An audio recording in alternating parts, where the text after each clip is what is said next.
Pessoal, tudo bem? Meu nome é Renata dos Santos de Matos, sou historiadora, bolsista CNPq de doutorado em História pela Universidade Federal do Rio Grande do Sul, a URGS, onde eu tenho realizado toda a minha trajetória acadêmica, desde a graduação, mestrado e agora o doutorado. E eu fui convidada pela Anitta e pelo Cadu para falar um pouquinho sobre uma data emblemática que vem se aproximando, que são os 50 anos do golpe de Estado no Chile. Esse que tem sido meu objeto de pesquisa desde 2011, 2012, quando eu me interessei pelo tema e comecei a pesquisar para depois, em 2015, produzir o meu trabalho de conclusão de curso. E que é justamente o Chile pré-golpe de Estado, depois a ditadura chilena e o terrorismo de Estado e o sistema de inteligência e repressão. E pensando aqui no que nós poderíamos conversar, no que trazer, pensei em algo mais geral e que também trouxesse um pouco desse nosso olhar do presente sobre o passado. Então eu parto esse vídeo de uma pergunta que é quais os impactos dessa ditadura no Chile, as consequências e os reflexos ainda no presente.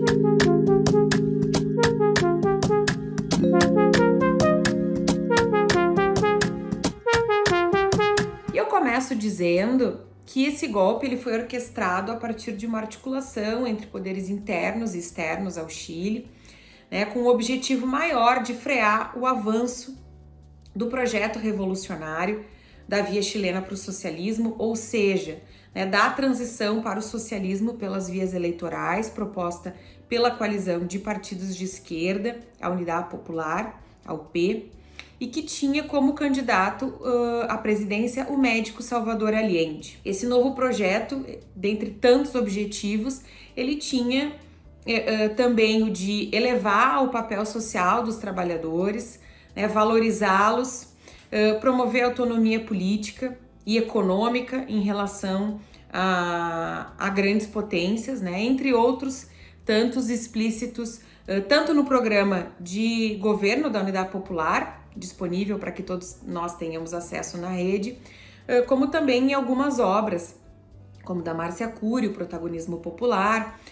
e o mais recente também das historiadoras, organizado pelas historiadoras Adriana Vidal e Elisa Campos Borges, os 50 anos da Unidade Popular no Chile, um balanço historiográfico. Lembrando que nesse momento nós vivíamos então em Guerra Fria, um momento em que o mundo estava cindido entre os Estados Unidos e União Soviética e que uma série de processos históricos estavam ocorrendo, especialmente no continente, como foi o caso da Revolução Cubana, e que desencadeia um verdadeiro temor em razão tanto da sua efetivação como por significar uma vitória contra o projeto capitalista ocidental. Sendo assim, a partir disso, passou a ser desenvolvido um movimento contra-revolucionário, encabeçado pelos Estados Unidos, na América Latina, sendo o projeto da Aliança para o Progresso, por exemplo, e os golpes de Estado que passam a ser perpetrados, tanto da Guatemala quanto no Paraguai e no Brasil, as primeiras ações nesse sentido. Então, como eu mencionei, o golpe no Chile, que também se encaixa nesse movimento, ele se deu pela conjunção de forças internas e externas, sendo um personagem super importante os Estados Unidos da América, como já é amplamente conhecido, e especialmente difundido a partir dos anos 2000, com a desclassificação de mais de 16 mil documentos secretos no National Security Archive, todos disponíveis na rede para que nós tenhamos acesso e que são fontes riquíssimas, cada vez mais utilizadas nas pesquisas históricas e apresentadas na obra do ex-diretor do NSA, o Peter Kornbluh, o livro The Pinochet File. Essa potência mundial teve então uma participação ímpar no golpe de Estado, não apenas nos meses anteriores à tomada de poder em si, mas nas eleições presidenciais. Richard Nixon, presidente estadunidense à época, tentou de todas as formas que Allende não chegasse ao poder, buscando impedi-lo das mais diversas formas, né? Com contrapropaganda, ou o que nós conhecemos hoje por fake news, né? Essa tática já é antiga, né? Com o objetivo de gerar instabilidade no país, com diversas ações encobertas, com altos financiamentos através da CIA, a partidos opositores, a grupos paramilitares como Pátria e Libertad, também a setores de médios empresários e de grandes empresários, e o próprio lockout dos caminhoneiros, que vai acontecer um pouquinho mais tarde no tempo, em 1972, ele fica conhecido como uma greve patrocinada pela Agência Central de Inteligência estadunidense. E todas essas tentativas de impedir que Allende assumisse a presidência acabaram sendo em vão, porque ele é eleito e permanece governando ali ao longo de 1000 dias, tendo a sua missão e vida interrompidos no 11 de setembro. Essa aqui é uma data emblemática, como eu falei,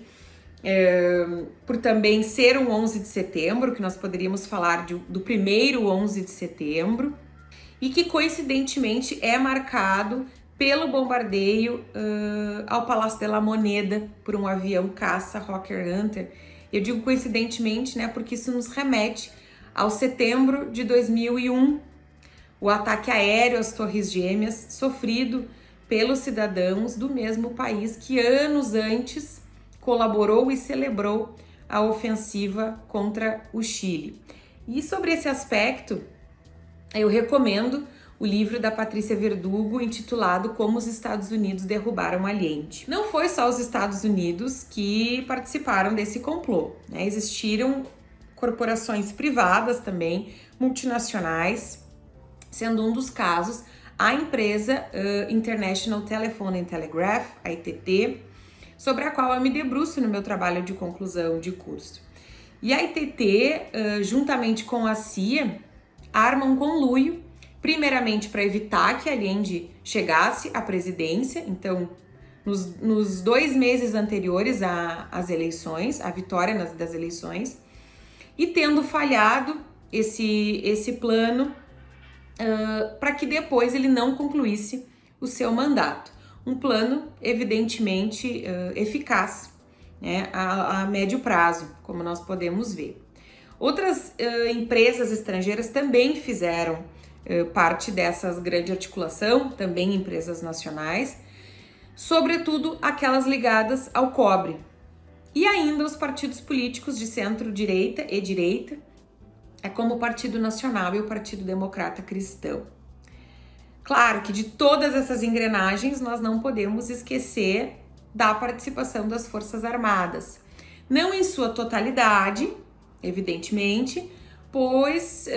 existiram aqueles militares que se negaram a cooperar e por conta disso foram punidos. Mas também houve aqueles setores golpistas, né, que imbuídos de um anticomunismo muito característico da corporação, em especial da chilena, né, e instruídos sobre as doutrinas de segurança nacional estadunidense e de guerra revolucionária francesa,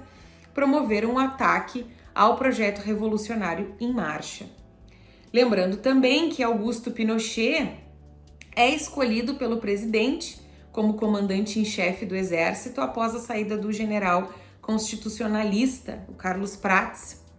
que por sua vez substitui René Schneider, outro constitucionalista, assassinado em 1970, como parte do projeto da CIA de evitar a vitória da UP.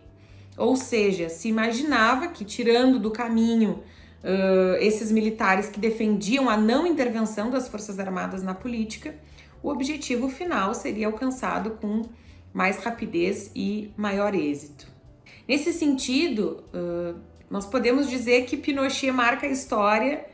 por ter sido, além de um ditador sanguinário, um traidor,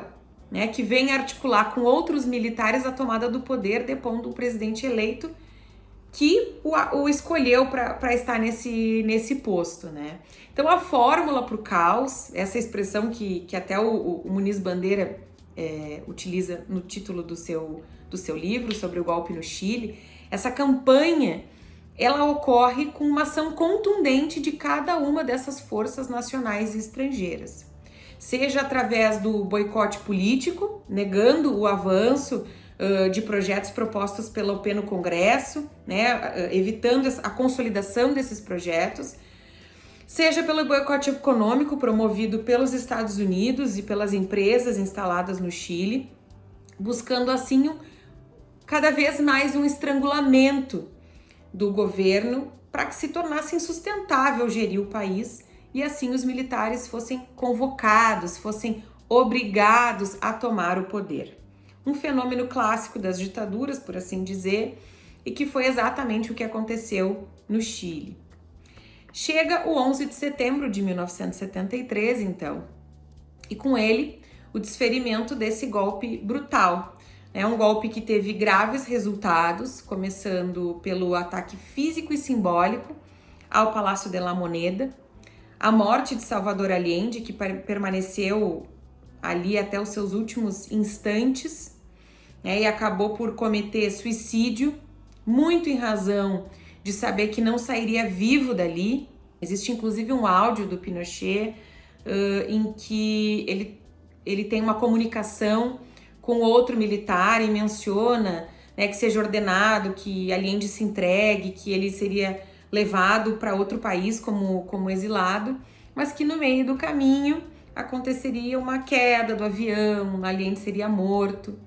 né? Também outro elemento conhecido nas ditaduras, né? Ainda nesses primeiros momentos, pós o ataque ao palácio, né, as ruas são tomadas por tanques, logo os bandos, que são os decretos, já seriam instaurados pela junta de governo, que se forma, essa junta formada pelas 3 forças, Exército, Marinha e Aeronáutica, mais os carabineiros, que é a polícia do Chile, e que durante a ditadura assume um poder similar ao dessas forças. E esses 4 poderes associados passam a administrar o país, sendo o líder da junta Augusto Pinochet Ugarte. A partir disso são lançados então esses bandos, como eu disse, onde a censura é instaurada, o toque de recolher, a prisão de todos os membros da UP, o fechamento do Congresso, somadas a uma violência desenfreada que é desencadeada. E quando eu digo isso, é porque aqueles que estivessem nas ruas fora do horário do toque de recolher eram literalmente assassinados. O Estádio Nacional e o Estádio de Chile foram imediatamente transformados em campos de concentração. Foi criada a Caravana da Morte, uma equipe de fuzileiros que viajou pelo Chile inteiro, né, executando diversos líderes políticos por todo o país, entre outras ações. E tudo isso nos dá uma pequena noção de como foi o princípio do desenvolvimento do terrorismo de Estado e os seus mecanismos no Chile. Conceito esse trabalhado exaustivamente pelo nosso querido professor Henrique Padrós, né, que era uma referência, ainda é uma referência do tema no Brasil, assim como Eduardo Duhalde na Argentina e Tomás Mullian no Chile. Dentre esses mecanismos, a prisão, o desaparecimento, a tortura, o assassinato se sobressaem como elementos de caráter pedagógico para que, a partir do medo, ninguém ousasse enfrentar ou se opor à ditadura instaurada. Seguindo nessa mesma linha de mencionar as graves consequências desse sistema imposto à população chilena, eu trago aqui um pouco dos organismos de inteligência que atuaram na repressão, né, sendo o principal deles a Direção de Inteligência Nacional, a DINA, que foi meu objeto de pesquisa no mestrado e que teve duração de 1973 a 1977, embora oficialmente tenha sido instaurada por decreto apenas em meados de 1974.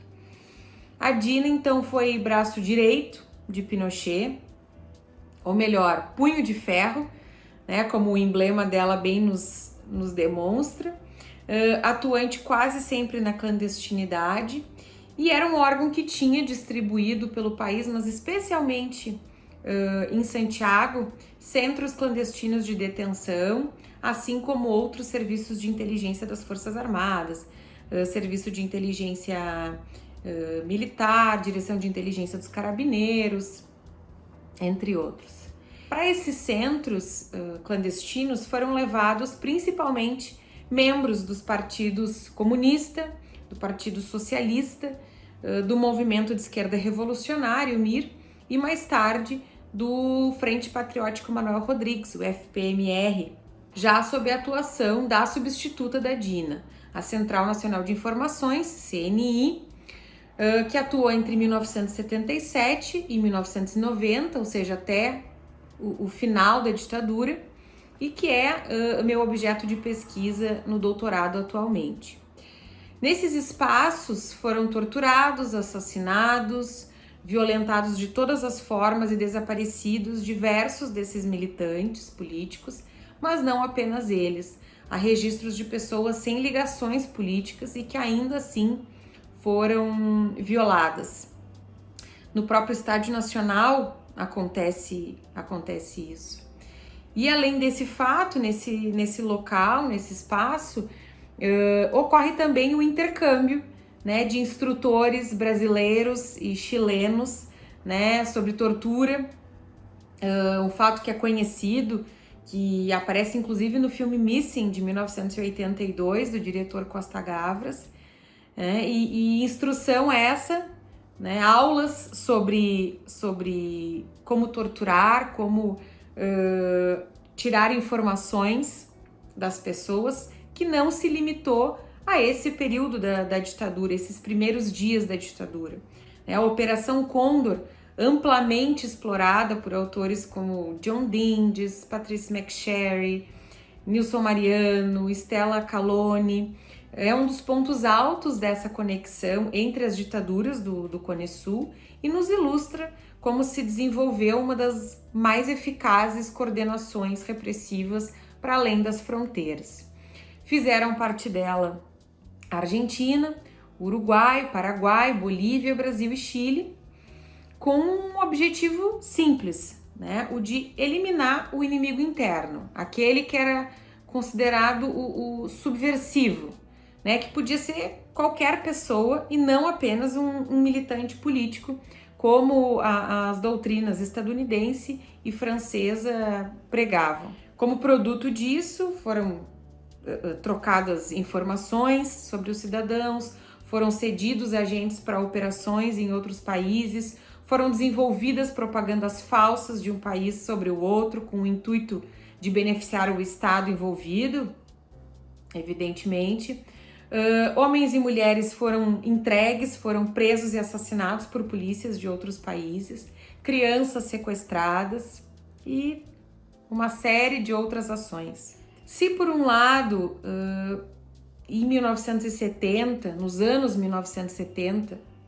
o que imperava era um medo diante do choque do golpe, do extermínio massivo, também do extermínio dos membros do MIR, que se negaram a sair do país sob a consigna El MIR no se asila, levando muitos à clandestinidade ou ao exílio, além de se verem obrigados a desenvolver uma série de formas de resistência. Por outro, nos anos 1980 foi o tempo de retornar, de tomar as ruas de volta, de combater a ditadura pelo enfrentamento direto, a partir de eventos como o atentado a Pinochet,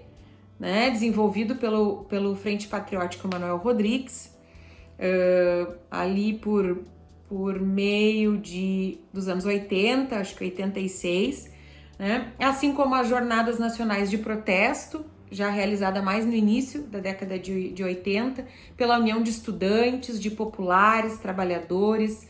militantes, contra esses anos de ditadura que pareciam não findar.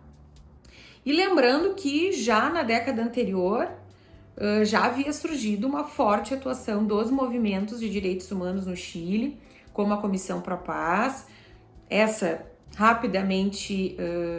extinta por ter sido perseguida e eliminada de fato, por Pinochet, mas também a Vicaria da Solidariedade, a Fundação de Ajuda Social das Igrejas Cristãs, a FASIC, existentes ainda hoje, e tantos outros que atuaram tanto na vigilância e denúncia das violações cometidas pelo Estado, quanto na assistência e acolhimento das vítimas e seus familiares. Esse suporte, ele se estende até o final da década de 80, porque diferente daquilo que a gente possa pensar, o passar dos anos não arrefeceu a violência, né? Ele apenas a direcionou. E o período em questão, por exemplo, foi de muita resistência, mas igualmente de fortes ações repressivas dos carabineiros, da CNI, que tentaram reverter pelo uso da força, mas sem sucesso, essa convulsão social que se aflorava no Chile. Mesmo após a Constituição de 1980, quando Pinochet se firma no poder, bem como quando se estabelece, né, de fato, as suas políticas de cunho neoliberal, não foi possível frear esse movimento do plebiscito que viria anos mais tarde, definindo o no como vencedor, de não queremos Pinochet mais 8 anos como ditador, né? Queremos mudanças, queremos a democracia de volta. E passa a ocorrer no Chile, então, uma transição sob a liderança da Concertación, que foi a junção de partidos políticos contrários à ditadura, uma transição complexa, problemática em diversos aspectos, uma vez que não houve um rompimento absoluto com o passado ditatorial, né? Tanto Pinochet quanto diversos outros militares e agentes do Estado permaneceram exercendo o seu poder no âmbito político e também da administração pública, porém não podemos negar que foi uma transição, que se restabeleceu o sistema democrático, os direitos políticos individuais dos cidadãos chilenos. Como consequência desses 17 anos de terror, eu menciono primeiramente as vidas perdidas, acho que o mais importante de tudo. Entre mortos, desaparecidos, torturados, os números atualizados chegam a mais ou menos 40 mil chilenos, os números oficiais, né? Podendo se estender aí a 100 mil atingidos, contando aqueles que não reportaram às autoridades as violências sofridas e também aqueles casos subnotificados que nós sabemos que existem. Menciono ainda o aspecto econômico, a tese da doutrina de choque, explanada pela autora Naomi Klein, né, desenvolvida por Milton Friedman e os Chicago Boys nos Estados Unidos e importada por Pinochet e os seus meninos de Chicago, da Universidade Católica, para o Chile. Né, a doutrina que, contrariamente à liberdade que pregava, claro, essa exclusiva para o setor econômico, não apenas andou de mãos dadas com a repressão e a privação das liberdades individuais, como provocou a ampliação da desigualdade social, altos índices de desemprego e a inacessibilidade a recursos básicos por parte da população. Alimentos deixaram de ser subsidiados, setores foram privatizados, ou mesmo aqueles que se mantiveram públicos eram e ainda são pagos,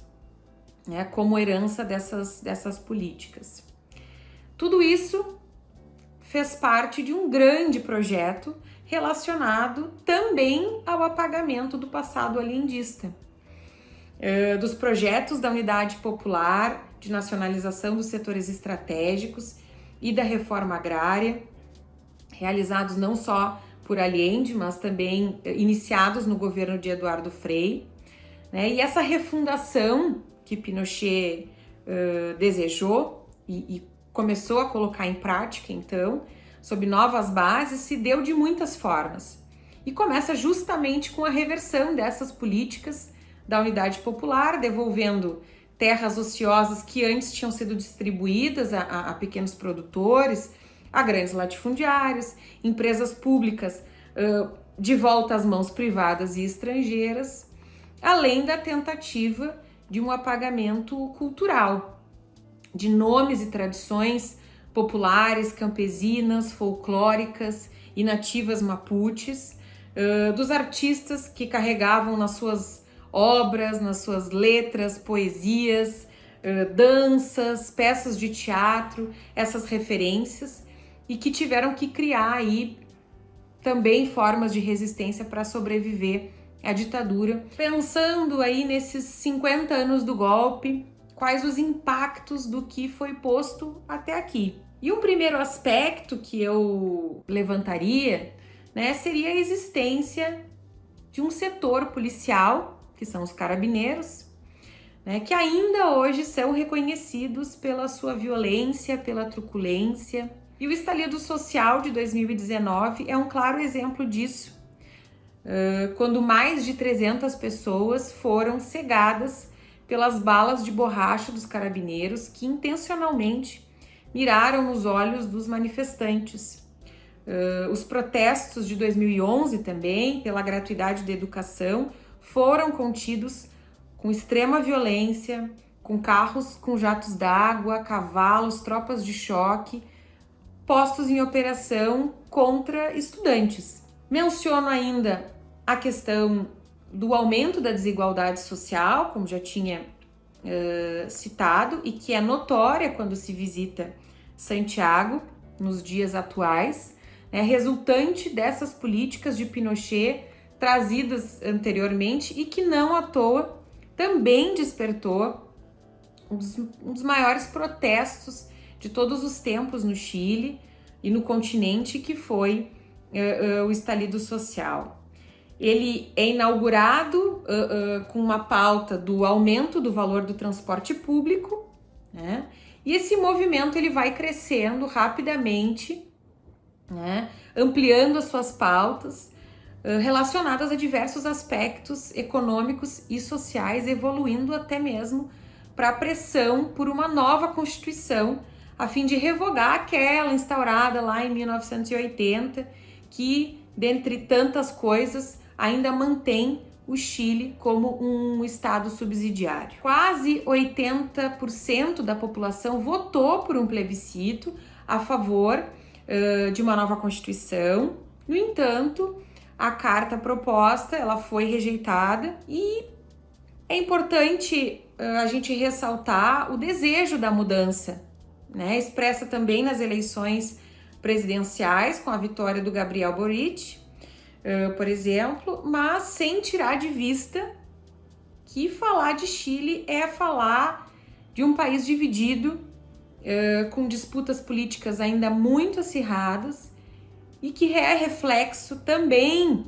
desse período, né, desse passado do qual me dediquei a tratar até aqui. Por outro lado, no que diz respeito à luta, essa tão importante luta pela memória, verdade e justiça no Chile, embora ainda tenha um longo caminho pela frente, ela tem acontecido, ela tem ocorrido desde antes da transição política, sobretudo pelo empenho das vítimas sobreviventes, dos seus familiares e os movimentos dos direitos humanos. Essa mobilização ela pode ser vista a partir da rápida pressão pela instalação das comissões da verdade, da Comissão e Prisão Política, da Comissão Valete e Rettig, para investigar os crimes da ditadura, da incessante luta para derrubar a lei de anistia imposta por Pinochet em 78 e revogada já nos anos 2000 pela presidenta Bachelet, a partir da conquista das condenações de agentes da ditadura, que diferente do Brasil vem acontecendo, a partir também das investigações sobre casos emblemáticos, como a morte do ex-presidente Eduardo Frei e do poeta Pablo Neruda, hoje esclarecidos como assassinatos, da transformação de espaço outrora marcados pela violência e pela morte, né, em locais de memória e educação para os direitos humanos, como é o caso dos antigos centros de detenção que eu já havia mencionado, como Vila Grimaldi, que hoje é o Parque por La Paz, o Londres 38, que é Espaço de Memórias, além da criação de um museu dedicado a esse tempo e essas vítimas, o Museu de la Memória e los Derechos Humanos, com todo o seu tamanho, com toda a sua arquitetura imponente, não se deixa passar desapercebida a luta contra o esquecimento que a sociedade chilena ainda trava. Bom, eu espero ter conseguido tratar um pouquinho sobre a ditadura chilena, sobre os 50 anos do golpe, sobre o presente, esse que me é um tema tão caro, do qual eu me dedico há um bocado de tempo já, e que também é um tema tão rico, que vem sendo cada vez mais aprofundado por pesquisadoras e pesquisadores da história e outras áreas das humanidades no Brasil e no mundo. Para quem tiver interesse, todas as referências bibliográficas do conteúdo deste vídeo, dicas de filmes e séries, estarão disponíveis na descrição abaixo. Não se esqueçam de seguir o canal Historiar-se, quem ainda não segue, de curtir e compartilhar esse vídeo. Ditadura nunca mais. Obrigada e até a próxima. Tchau!